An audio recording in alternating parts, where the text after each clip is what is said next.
Hello बच्चों, चलिए प्रश्न को पढ़ते हैं। यहाँ पर लिखा है, धातु के तार से लटकाए गए भार तथा लंबाई में वृद्धि के बीच ग्राफ खींचिए तथा बच्चों ग्राफ पर प्रत्यास्थता की सीमा को अंकित कीजिए। और इस ग्राफ का कौन सा भाग जो है बच्चों तार के पदार्थ के यंग गुणांक से संबंध रखता है। तो चलिए बच्चों इस प्रश्न की मूल अवधारणा को हम देख लेते हैं। तो बच्चों इस प्रश्न की मूल अवधारणा में हम देख लेते हैं कि प्रत्यास्थता क्या होती है। बच्चों जब किसी वस्तु पर विरूपक बल लगाया जाता है तो बच्चों वस्तु की आकृति एवं आकार में परिवर्तन हो जाता है।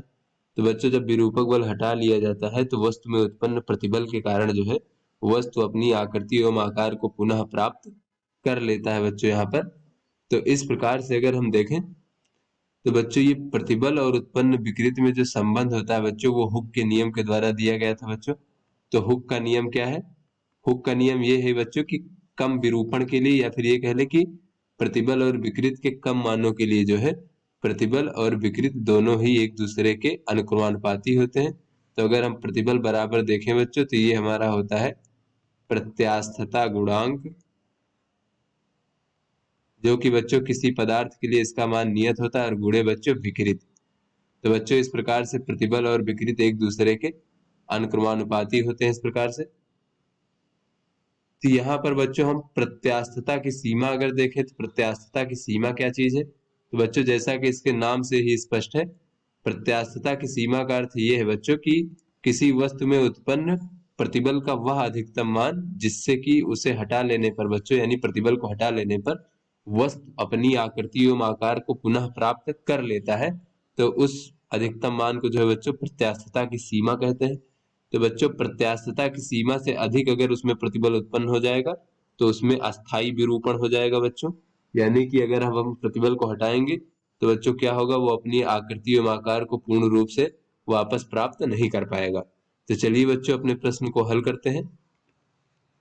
तो यहाँ पर बच्चों कहा जा रहा है कि धातु के तार से लटकाए गए भार तथा लंबाई में वृद्धि के बीच ग्राफ खींचिए। तो बच्चों अगर हम यहाँ पर ग्राफ खींचे इस प्रकार से, ये बच्चों यहाँ पर अगर हम लंबाई में वृद्धि ले लें बच्चों इस प्रकार से,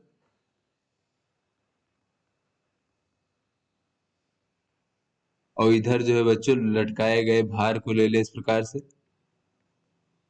तो बच्चों जो हमारा ग्राफ होता है बच्चों इसके बीच में वो इस प्रकार से होगा बच्चों हमारा ग्राफ। तो बच्चों जब हम किसी धातु के तार को इस प्रकार से उस पर लटकाए गए भार का मान अगर हम लगातार बच्चों बढ़ाते जाएं तो उसकी लंबाई में वृद्धि और लटकाए गए भार के बीच में जो ग्राफ होगा बच्चों वो इस प्रकार से हमें प्राप्त होगा। तो इस बिंदु को बच्चों हम O मान लेते हैं, और इस बिंदु को जो है बच्चों हम A मान लेते हैं, इस बिंदु को हम B मान लेते हैं, और इसको हम C मान लेते हैं, और ये हमारा D और ये हमारा E इस प्रकार से।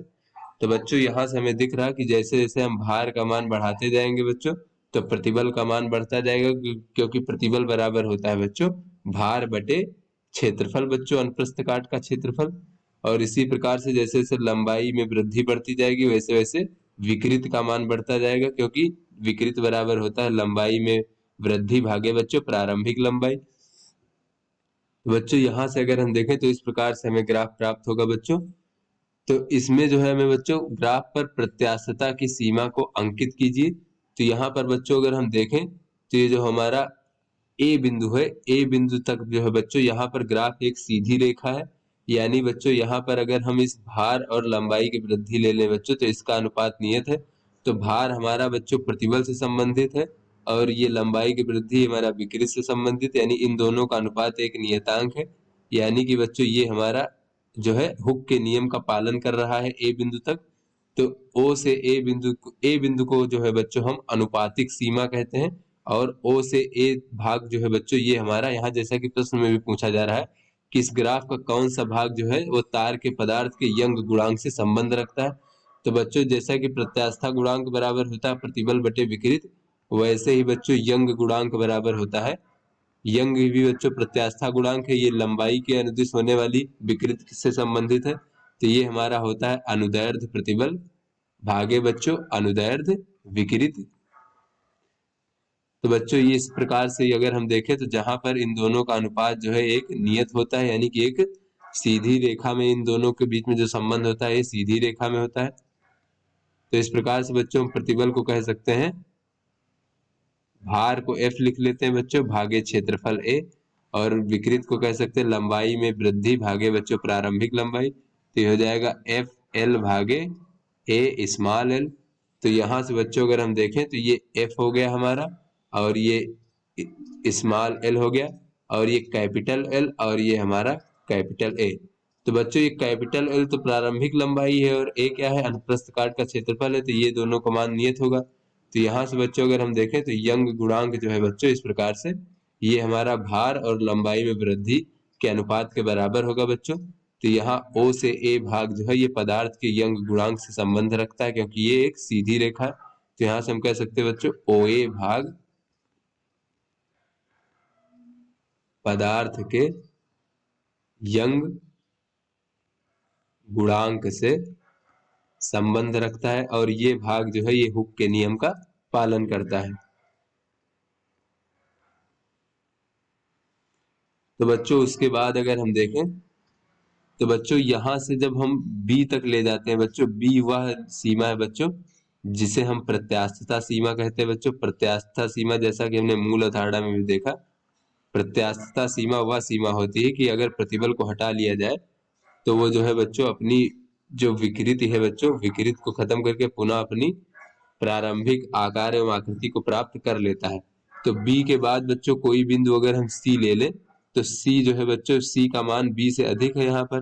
तो बच्चों C से अगर हम प्रतिबल को हटा लेते हैं तो बच्चों ये अपनी आकृति को तो पुनः प्राप्त कर लेगा बच्चों इस प्रकार से, लेकिन आकार नहीं प्राप्त कर पाएगा। यहाँ पर इसमें जो है कुछ अस्थाई विरूपण आ जाता है इस प्रकार से, अस्थाई यहाँ पर कह सकते हैं अस्थाई लंबाई में वृद्धि।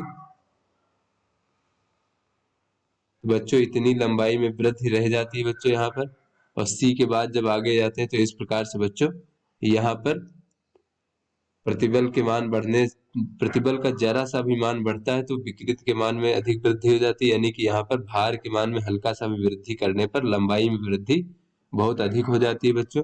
और D एक ऐसा भी भार का मान है बच्चों जहाँ पर ये अधिकतम भार को सहन कर सकता है, उसके बाद बच्चों ये सहन नहीं कर सकता। फिर अगर हम भार को हटा भी लेते हैं यानी कि भार को कम कर देते हैं, तब भी जो है बच्चों यहाँ पर विकृति होती रहती है D से E तक। और E एक ऐसा बिंदु है जहां पर जाकर के बच्चों ये इसका तार का विभंजन हो जाता है, यानी तार टूट जाता है। तो इस प्रकार से बच्चों हमने यहाँ पर प्रत्यास्थता सीमा को देख लिया और यंग गुणांक को देख लिया कि OA भाग जो है यंग गुणांक से संबंध रखता है।